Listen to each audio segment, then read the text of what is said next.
going to shift some gears here and talk to Region Sportsdesk football. Week 2 in the books. Patowski, JT Hoyle. And for those of you watching the camera, if you're wondering why am I looking at my right here, making sure we still have good connection, because I don't want to lumber a laptop equipment among other things over here and clutter up our little set that we have here, JT. So, and making sure we're still good. So if you see me bolt, which first of all, I'm almost 40 years old. I can't move that fast to begin with. I mean, and when I could, it wasn't that fast to begin with. But anyhow, just making sure we're all good. This will be up sometime Thursday if you're listening right now on Sports News. So, what an interesting week we had a week ago, didn't we? Yeah, no question about it. A few surprises. The Cheesehead got eaten by a pack of hungry wolves, so to speak. Boone Grove was fired up to prove me wrong, and for a second year in a row, they beat the Wheeler Bearcats, and I guess I'm kind of learning, don't bet against Boone Grove. I mean, they're a pretty good team. They seem to be another, formidable squad this year. And don't forget, too, that rivalry, Wheeler and Boone, those are two schools that has been heated over the years, that now just is matriculating to the football field. But in other sports, it's been a big game for a long time. Yeah, and I know another. Basketball. I've seen it firsthand. How big the rivalry can be. So. With Boone Grove, rising up as somewhat of a football power, at least they had a great season last year, and it seems like they're off to another solid year this time around. You look at some of the other games, Munster, team kind of talked about, should rise up from that 2-8 record. Boy, did they come out firing last week. They dominated Lake Central. They jumped on them early, and they never looked back. They were impressive. I think maybe one of the things that we should consider, maybe do a game ball segment beforehand for previous week. If we had one, I would give a co-game ball to Seth Gutwine from Munster, who had the 2 big touchdowns, and also to Leroy Marsh, career win number 200. Everybody thought maybe they could possibly get it last year. Only did 3 last year. They only got the 2 wins, and off to a big start this week. Congratulations to one of the classiest gentlemen in football, not just in the game of football, but making an impact in the classroom for a number of years. And speaking of milestones, Russ Ranky got career win number 300 as New Prairie took care of LaPorte. Boy, oh boy, I thought LaPorte was going to be one of my improved teams, but New Prairie would have none of it last week. No, that second year in a row. I mean, they come out on a tear. As I mentioned last week, they took it to LaPorte last year, and this time around, same story. It wasn't even close. LaPorte only sniffed the end zone one time. This New Prairie team looks like they might be for real once again. Look at a few other games. Crown Point Lowell, that game came right down to the wire. So, you guys had a pretty good game. Yeah, could have went either way. Lowell had their chances, but they put on the ground, I think, 4 times. Turnovers, sloppy play, a lot of stuff that you kind of expect in week 1. But Crown Point was able to hold on, and they keep a leather helmet. Your game, East Chicago, tell us about that. It was an interesting game. Game started late because they had some bus issues I heard about that. High where they don't know what happened. So the game didn't start till 7:30. East Chicago dominant, only gave up 1 touchdown defensively. That was a 75-yard catch-up run by Deshaun Robertson, and Martavius Carter did not do a lot of damage. You want to call 12 carries for 96 yards, and he did all those carries in the first half. But it was the Traquan Burnett show. He scored 3 touchdowns in the second quarter. Fernandez looked good. East Chicago defensively, they held Hammond high in negative rushing yardage for the game. I think it was all told maybe about negative 5 yards rushing for the game. Of course, led by that great linebacker, Shaw, who led Northwest Indiana in tackles last year. Had a lot of penalties, but, it was a typical early season game. That defense also knocked Eric Schreiber Jr. out of the game twice. It looks like he's going to be okay for their matchup this week, I think, against Highland. But still, just an all-in-all impressive performance for East Chicago. Can they beat Lake Central this week? Well, you have to stay tuned. Yeah, before we start with our picks, I do want to give, Portage some love. I mean, I didn't pick them. You did. Why are you wearing their jersey this week? I've got I will say this. I have a very good reason for wearing this jersey. Okay, and it actually After picking against them last yes, week? I have a very good reason. There's a lot of history behind this jersey. In case you didn't know, a certain player for Portage used to wear this jersey, and in fact, he wore it when they played the team they're playing this week, which was back in the regional of 2003. We'll talk about that a little later, but just want to give some props to Portage going on the road. Beating a tough Mishawaka squad at their place, 20-7. They have their hands full this week, but what a great start for the Young Indians this season. So kudos to them. All right. For those of you who did not see what I posted on the Facebook page earlier, the Region Sportsdesk Facebook page, JT won the week last week, 17-5, which is, I believe, a 78% clip. So congratulations, sir. I was 16-6.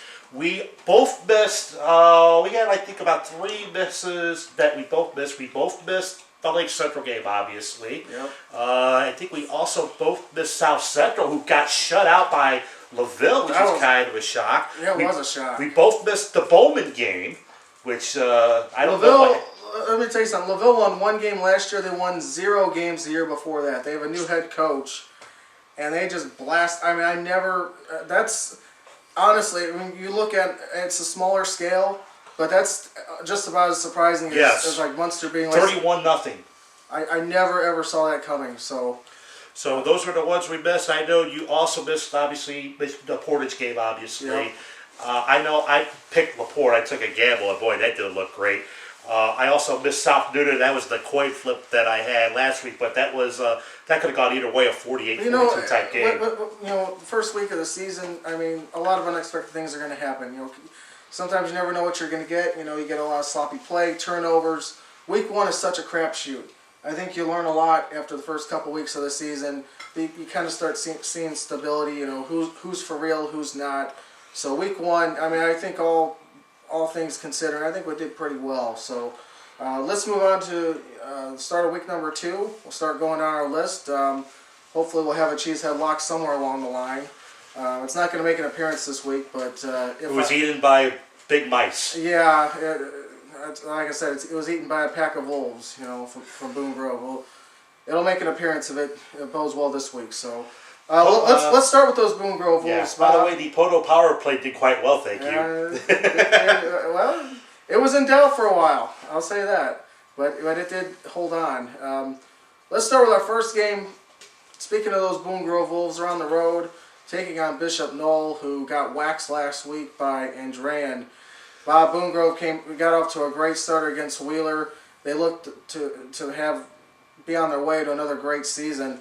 I think they're going to take care of business on the road at Bishop Knoll, and I look for them to have another impressive performance. This is going to be an interesting matchup. Bishop Knoll obviously had their hands full with Andrean, and I think if you would talk to the folks at Andrean, they did not play their best game last week. Bishop Knoll got a special teams touchdown, I think, for 1 of their 2 touchdowns. Boone Grove off a huge win a week ago.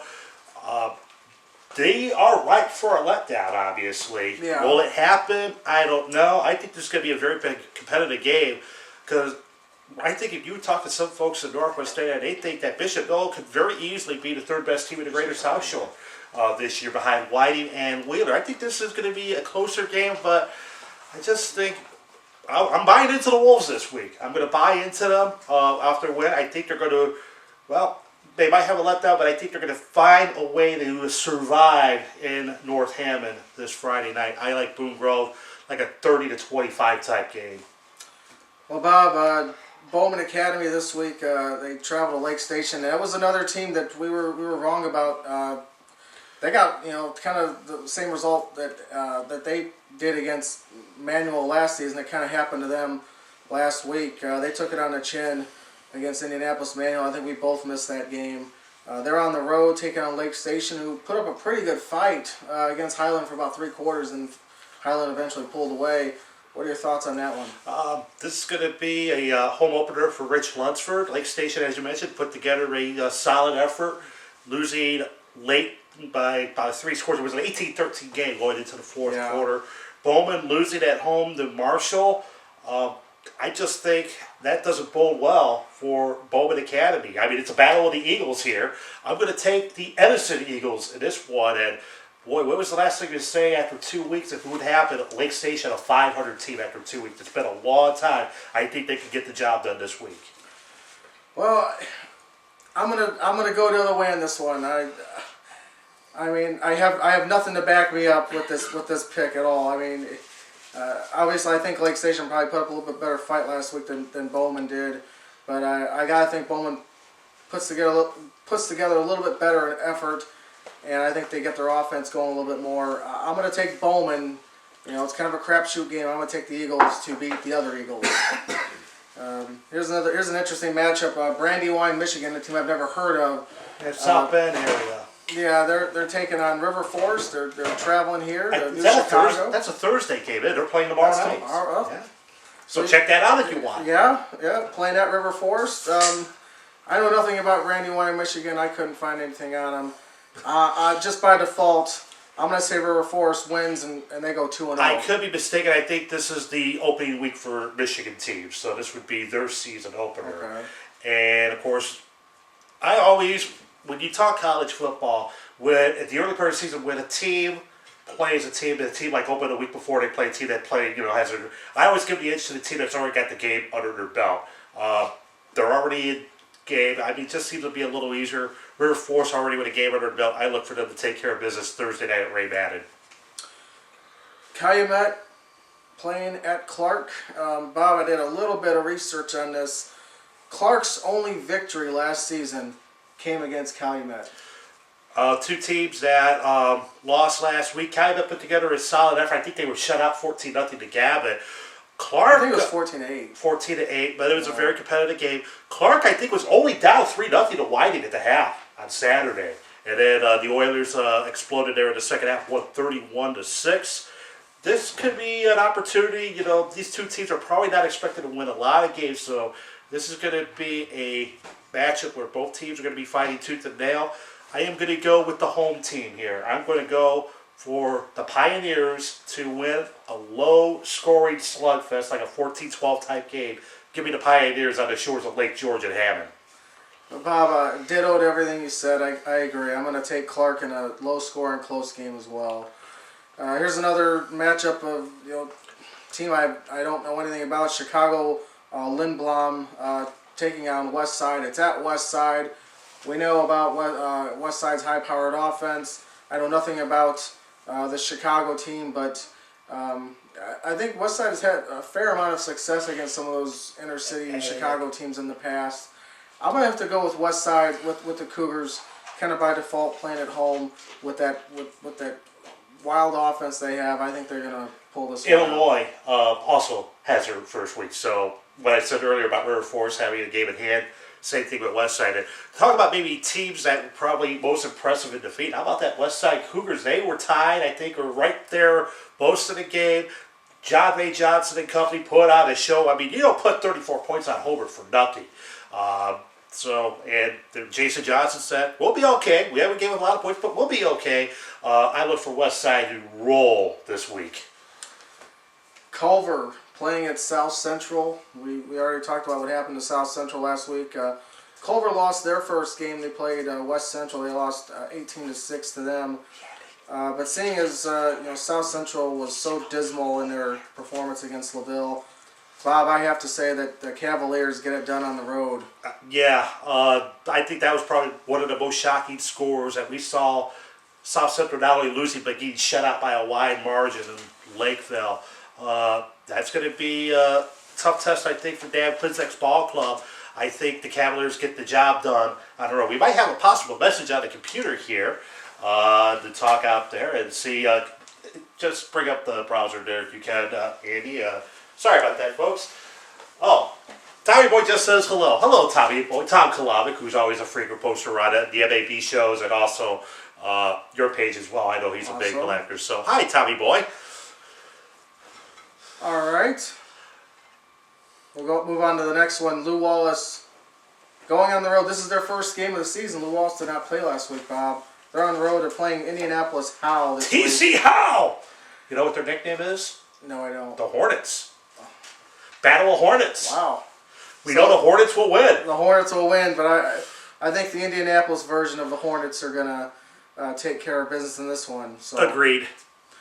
let's move on to our next contest. Highland defeated Lake Station last week. They're taking on Hammond, recovering from that tough loss against East Chicago.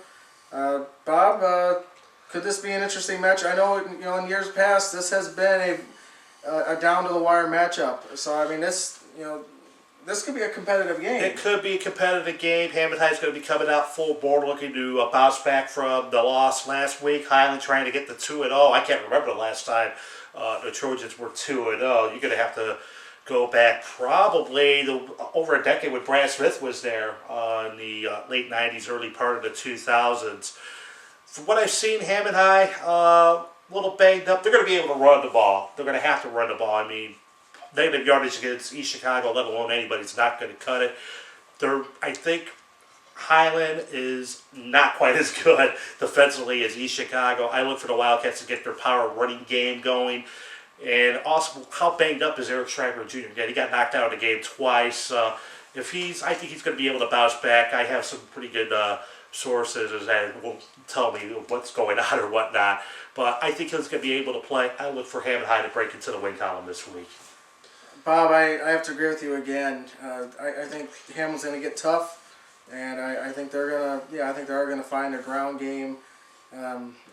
Highland beat Lake Station, but what does that really prove? I haven't seen a lot of improvement, at least through one game. I mean, they were struggling going into the fourth quarter of that game. And you're right about Chicago. They got a much tougher defense than Highland does. I think Hammond's much more ready for this matchup. I think they're going to grind one out, maybe a 1 or 2 score game. I'll take the Wildcats. There's another unusual matchup. Kankakee Valley, they've been playing Wheeler in week 2 for years. That series has now ended, and now they're playing on the road at Indianapolis Manual. We just brought back football after a few years off. Well, it's interesting that it's just a bizarre matchup. KV had a tough game last week with Rensselaer. They lost 20-6, but I know Manual got waxed last week. I gotta think KV's program is in a little bit better shape right now than Manual. Yeah. Even though it's a long road trip, I think KV can go down there and get things done and even up their record. Yeah, especially again, Manual shutting their football program down for a few years. I think it was either last year or this year. They just brought it back. Of course, before winter football, never had a great football tradition to begin with down in Indianapolis. I actually called it a Manual football game or two over the years. I know you're happy for me. You know that? I did not know that. But back when the original Payback Classic was held at the RCA Dome, they used to invite all the public schools to play. So I did a couple of Manual games over the years there at the RCA Dome. But I'm going to go on a leap of faith here. Despite the road trip, I have faith in Brad Stewart. I look for the Cougars with a K to bounce back. They're going to be upset losing that Cracker Barrel trophy to Rensselaer. And that's another game we really didn't talk about from last week. What a job done by Rensselaer. I think they gave up over 600 yards rushing in that loss last year. They held KV, I think, to about 140 yards last week, and about half of that came on one play. Yeah, impressive indeed. LaPorte taking on Hobart. Two teams kind of going in opposite directions. Hobart scored a bunch of points last week, and LaPorte gave up a bunch of points last week. I kind of like the team that scored a lot of points last week, Bob, especially playing at home. The fact that LaPorte lost by such a wide margin to New Prairie, I don't think it bodes very well for their road trip to Hobart this week. Nice to see these two schools get back together, though, isn't it? Going back to the Dueling Conference days. Yeah, it's interesting. Yeah, it's definitely be interesting. And over the years, LaPorte had given Hobart fits, and I know a couple of times. I think one year, in fact, 1993, the last time Hobart won a state championship, their only loss that year was to LaPorte. I don't know how you knew that, but that's interesting. I've been around the block or two. I still have faith in the Slashers being improved this year, but I'm going to go with the Brickies taking care of it. I think it's going to be a big test. Can they score the same amount of points? I don't think they're going to put 47 points on the board, but if they can get into the 30 to 35 range, they should take care of business here. And I think Ryan Turley and staff are glad they're not going to be seeing anybody like the Johnsons anytime soon. Yeah, I have to agree with that statement as well. Let's move on to our next matchup. And this is actually going to be one of our games that we'll have here in MAB this week. Early start, too. Yeah, Mishawaka playing at Crown Point. And as Bob mentioned, it's going to be a 6:30 start. If you want to tune in for that one, we should be on by either maybe 5:45, 6 o'clock. We'll always start at least a half hour before game time. Mishawaka suffered a tough loss last week. Portage went on the road and came in their place and got their business done. And Crown Point, they kind of were struggling there for a while with Lowell, but they were able to hold on and get that W. And now they're playing Mishawaka at home. Bob, what are your thoughts? I'm not sure if these two programs have ever played each other. So it's been a while, obviously. Matter of fact, I can remember my senior year in high school, Crown Point played Mishawaka in a regional championship game and lost. Chip Pennett's last football game in high school. And then Mishawaka lost to Penn in the semi-state. I'm sure he's going to remind those players what happened 20. How did Jake Jadis look last week? I think he can throw. I mean, I think his arm is okay, but he's kind of like Dan Marino back in the pocket right now. He's very immobile. He's very hesitant to take off and run. Crown Point did not run a single read option play in the entire game last week, which tells me that either he doesn't want to run the ball or they don't want him running the ball. They're trying to, protect him as much as possible. And it had an effect. I mean, it had a negative effect, I think, on their offense. He can still go back and throw the football, but it's just going to limit what Crown Point can do offensively. Well, I think they gave up a lot of rushing yards last week. George Fields went for nearly 200 yards, but the Bulldogs defense but did not break a lot. They also got 4 big fumbles too last week, and they're going to be playing a Mishawaka team that they scored a quick touchdown last week at Portage, but that was about it. They too were putting the ball on the ground a week ago, and I think again with Mishawaka, new players stepping into starting roles, it's going to be an adjustment. Now you're going to be taking that long road trip to the hub of Lake County. And I think Crown Point, their defense is going to continue their ball hawking tactics. They're going to get a few turnovers. I think they're going to unleash Tristan Peterson, who was held in check last week.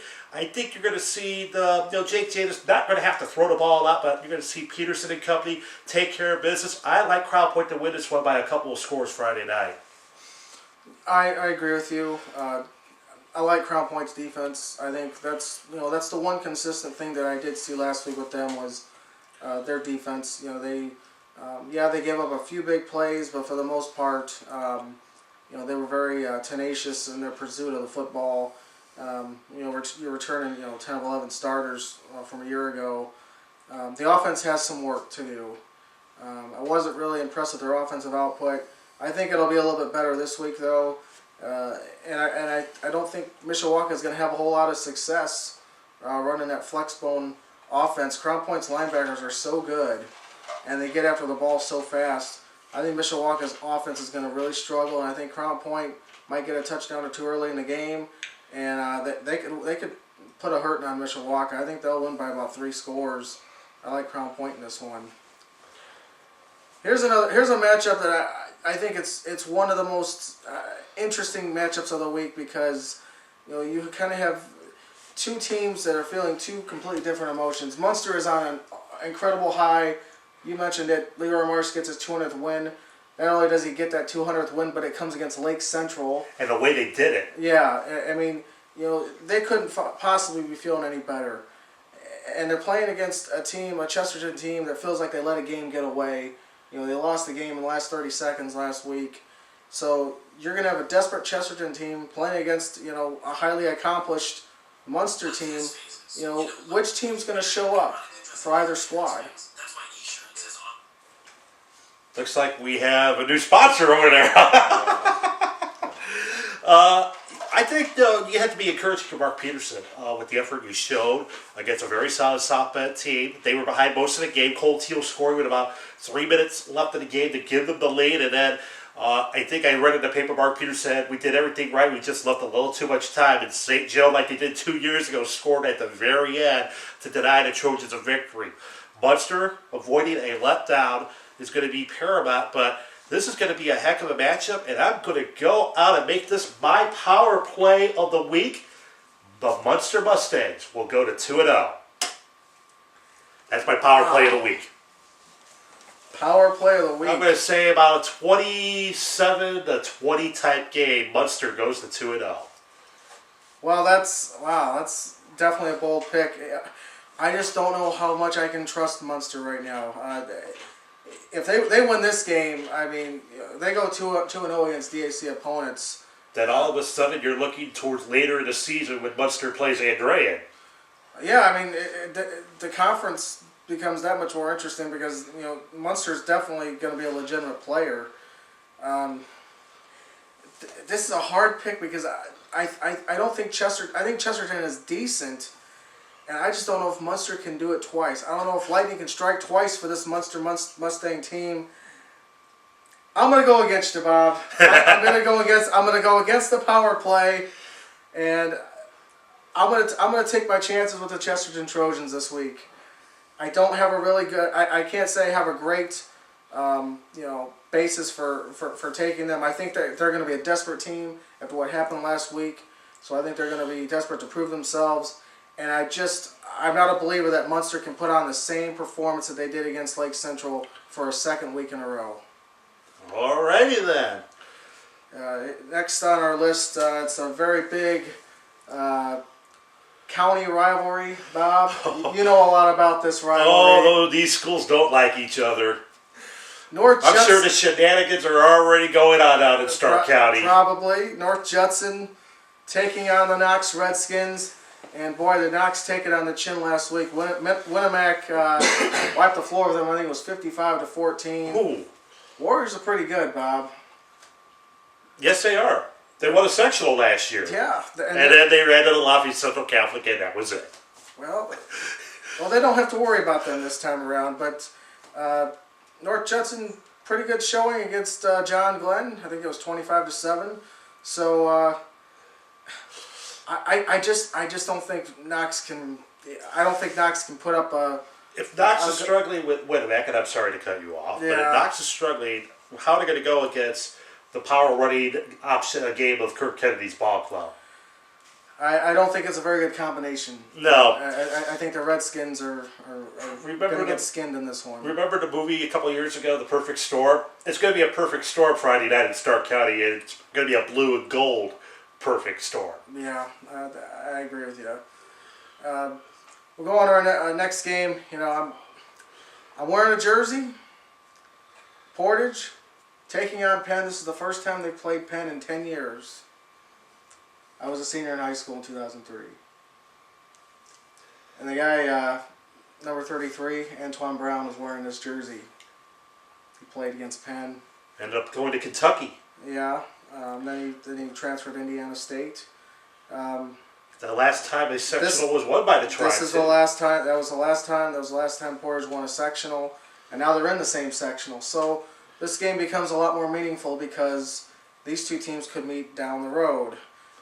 Portage coming off of I think it's a pretty good win. Obviously, Mishawaka is not the same team they were last year. We both know that. But I think for Portage to go on the road and win week one is huge. And we know what Penn did to Valpo. Penn just waxed Valpo. I was surprised by that. So, and I guess, you know, the conventional thinking is Penn's going to do the same thing to Portage. But I don't know. I watched part of that game. You know, I watched part of that game online. I mean, Portage doesn't look that bad. I mean, I think Pierman did a pretty nice job managing the ball game. I know they had some turnovers. They forced some turnovers from Mishawaka. This could be a little bit better game than people think. Not that I'm gonna say right now I'm not gonna pick Portage to win this game. Although I thought when they played 10 years ago, I thought Portage could have won that game, and I thought they really squandered a lot of opportunities in that ball game. This Penn team is pretty good, and I think they're going to win. But I think Portage is going to hang around for about a half to maybe 3/4, and then Penn pulls away. What was it, 49-7 Penn took care of Valpo last week? Yeah. I was very surprised. I thought it was going to be more low scoring. But maybe this is a Penn team loaded for bear after losing in the sectional semifinal a year ago. They're not going to beat Portage 49-7. But the road test continues for the Road Warriors. Portage, they are going to rack it up miles left and right on the bus. You're going to put together a good effort. I agree with you that it's going to be maybe kind of a close game for a half, but I just see Penn wearing them down in the second half. I see this maybe a 28-14, 35-14 type game. I like Penn at home over the Tribe. Yeah, I think if you're Portage, you use this game as more of a learning experience. I think you want to try to learn as much about Penn as you possibly can, because in order to win this sectional, you're going to have to go through Penn. I think Valpo lost 49-7 last week. They're not going to beat Penn in a rematch.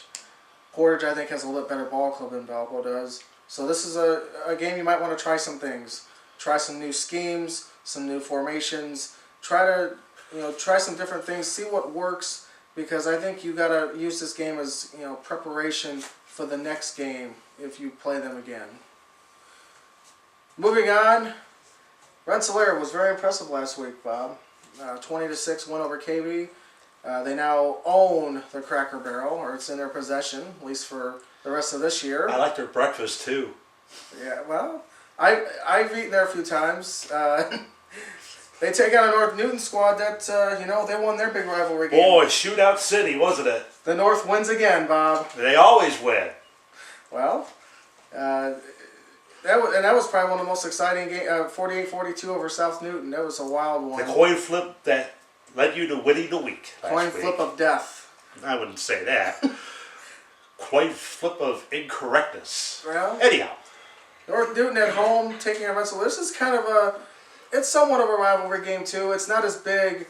It's not going to be on the same scale as the games that they played last week, but it's still kind of a big deal. And I think with North Newton winning their first game last week, I think that gives them a little bit of momentum. What do you think about Rensselaer going on the road?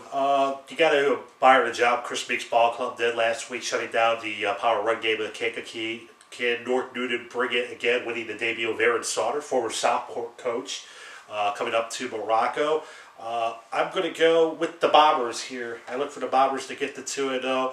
You look at, I think the Bombers are building, and this started last year when they almost upset Andrea in the sectional final, only losing by a touchdown last November.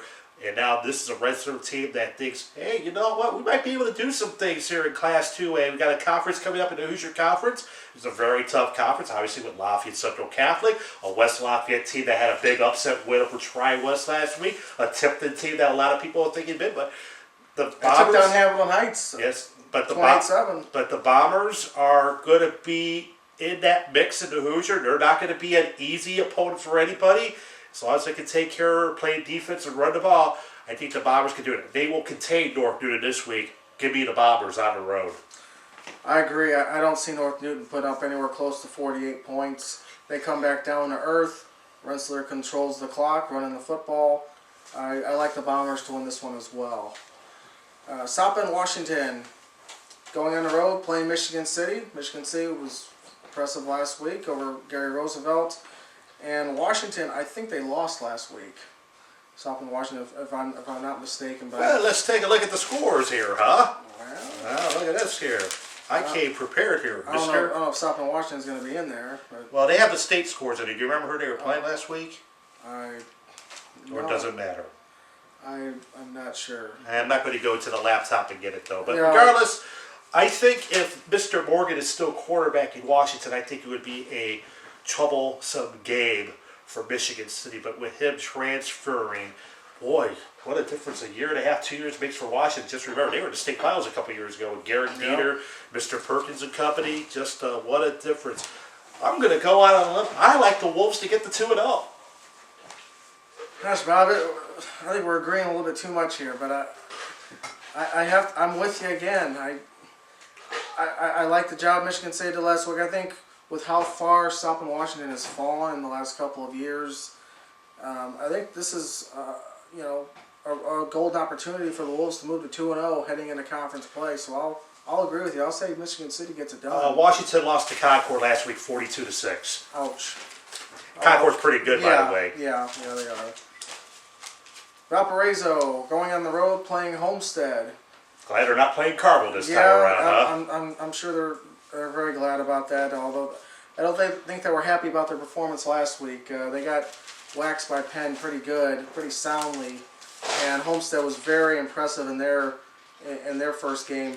Bobby, here's a quick little stat for you. Homestead had an undefeated regular season last year, and they lost in the first round of the sectional to Fort Wayne Snyder. Yeah, so that's been the big rivalry over the last few years there in Fort Wayne area. So Homestead, I don't know what their conference is like disbanding or whatnot.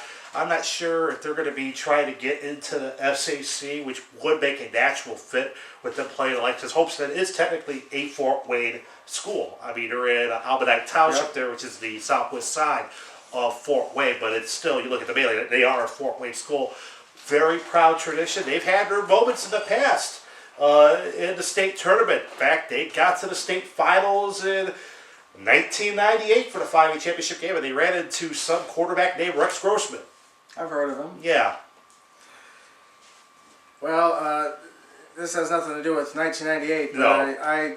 I'll tell you this, seeing as Valpo struggled so badly last week, Homestead was very impressive in their first win. I like Homestead at home. I think this could be, 3 or 4 touchdown game. I don't like Valpo's chances on the road this week. Just go tell the Spartans, give me Homestead. Yep. Whiting taking on Gavitt, and we've got 2 1-0 squads playing each other. Gavitt won a bloodbath against Calumet, low-scoring slugfest. Whiting, I think it was 31-6 over Clark. 28 second half points too. I think Whiting gets things going a little bit more this week. I think Whiting's going to put up a pretty good point total. I like the Oilers to beat the Gladiators. Likewise. Gary Roosevelt on the road playing Chicago Vocational. I know you know a lot about Chicago Vocational. Bob, tell us about them. Actually, I think they've produced some pretty good players over the years, actually. Both in all sports. Their opening game, but it's a tough situation at Roosevelt, obviously. I don't know the number of kids. I know they struggled last week. I'm going to go here with CVS to win, but yeah, again, CVS, they actually have a pretty good football tradition there. It's a school, when you're driving on the Skyway, just past the toll plaza, it's that little school, it's right there off the Skyway when you go into Chicago. Yeah, I'm with you as well. I'm going to have to go same way with that one. Griffith taking on Wheeler, and here's a battle of 2 teams looking for their first win. Griffith had a real nice start last week against Morton. They were up 13-0 early in that game, then kind of fell off in the second half, and Wheeler, they just got shellacked by Boone Grove. We all know that story. I wasn't too happy about that, by the way. 15 penalties for Griffith last week against Morton. Yeah, that's not gonna get it done. Maybe you call this bitter feelings. I don't know. But, Wheeler, they crossed me once. Not happening again. The Cheesehead's not here.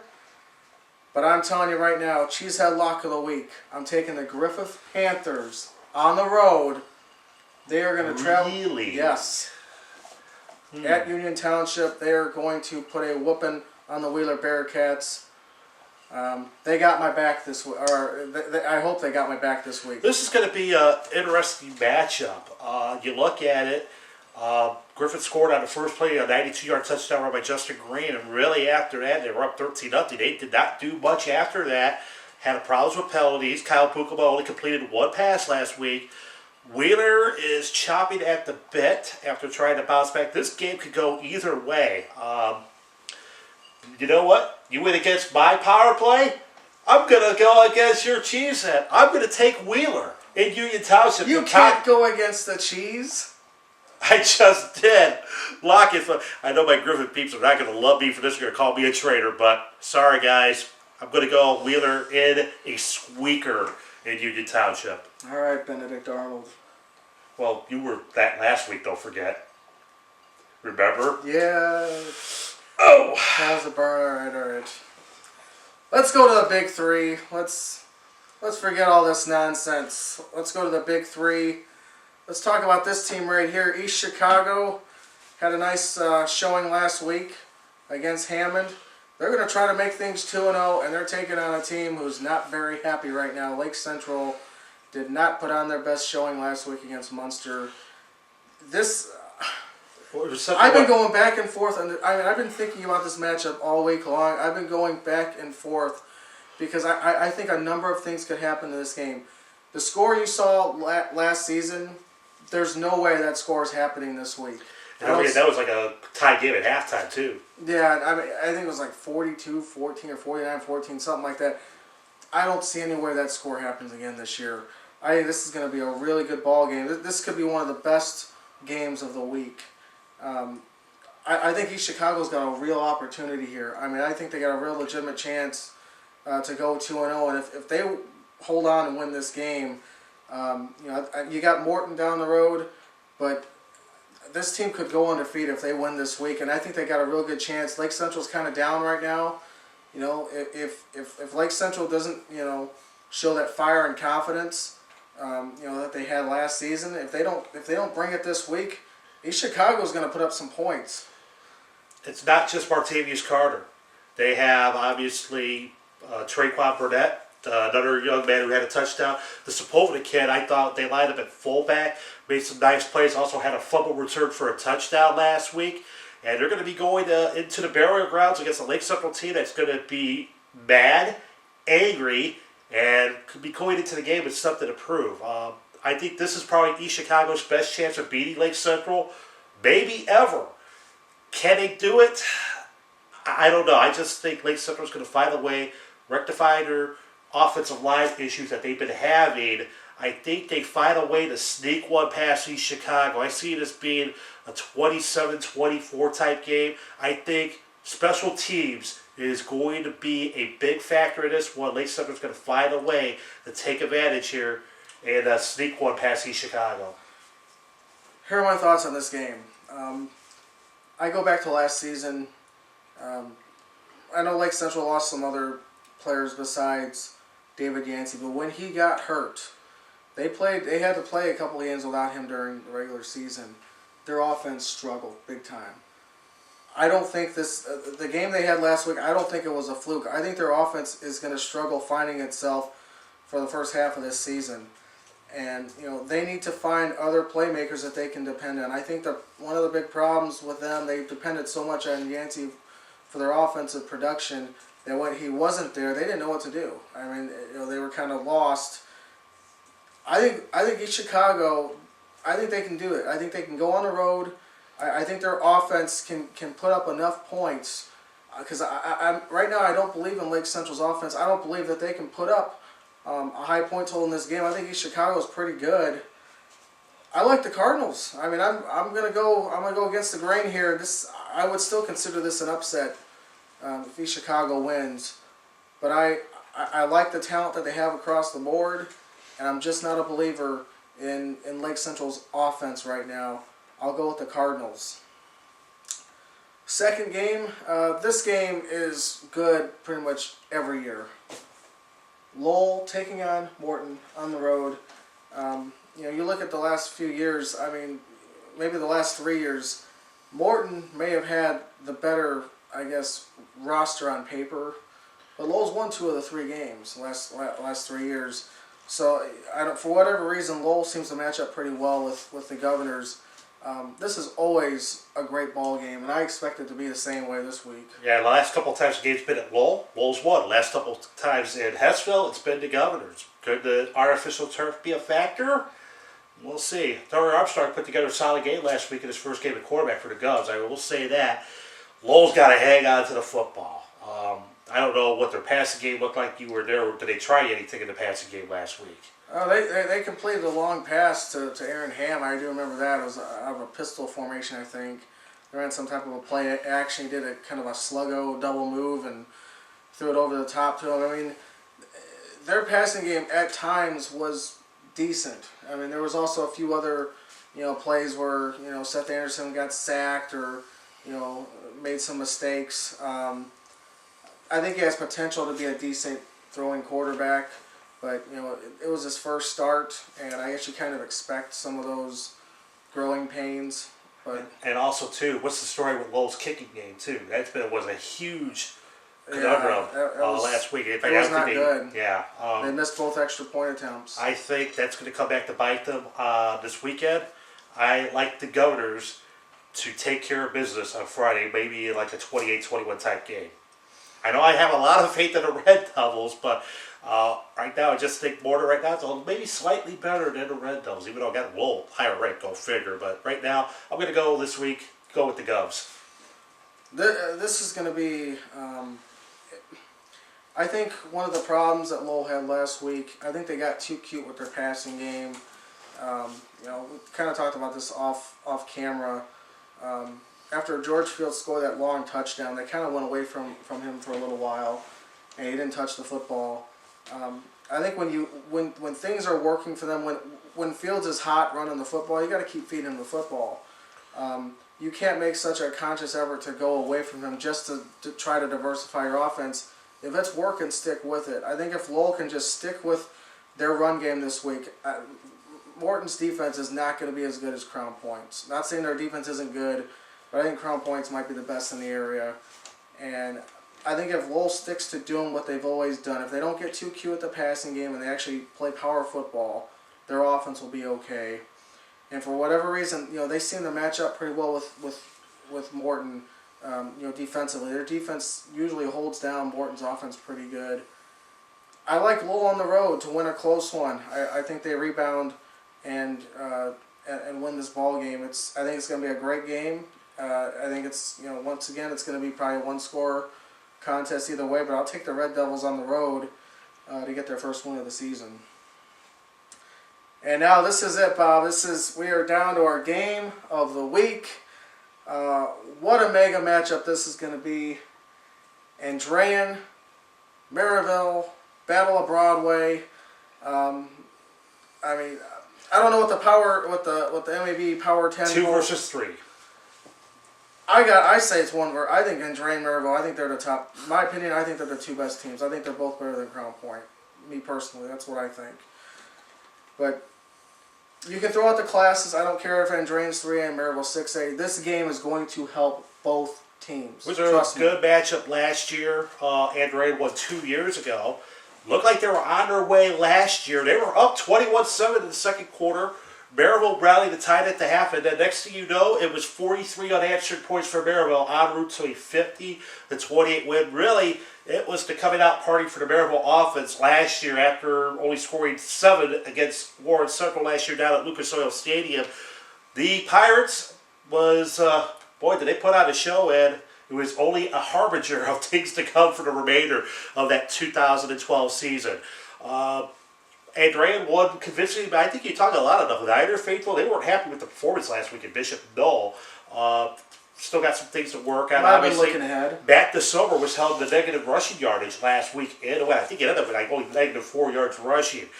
Meanwhile, Maryville, Bryant Isabel had a great game. Big touchdown runs, almost 200 yards. Big balance offensively again for Maryville. I think there were only 4 yards difference between passing and rushing offensive-wise for Zach Will's ball club. And I think TJ Wilkins, they found DJ Wilkins. They might have found a quarterback last week, huh?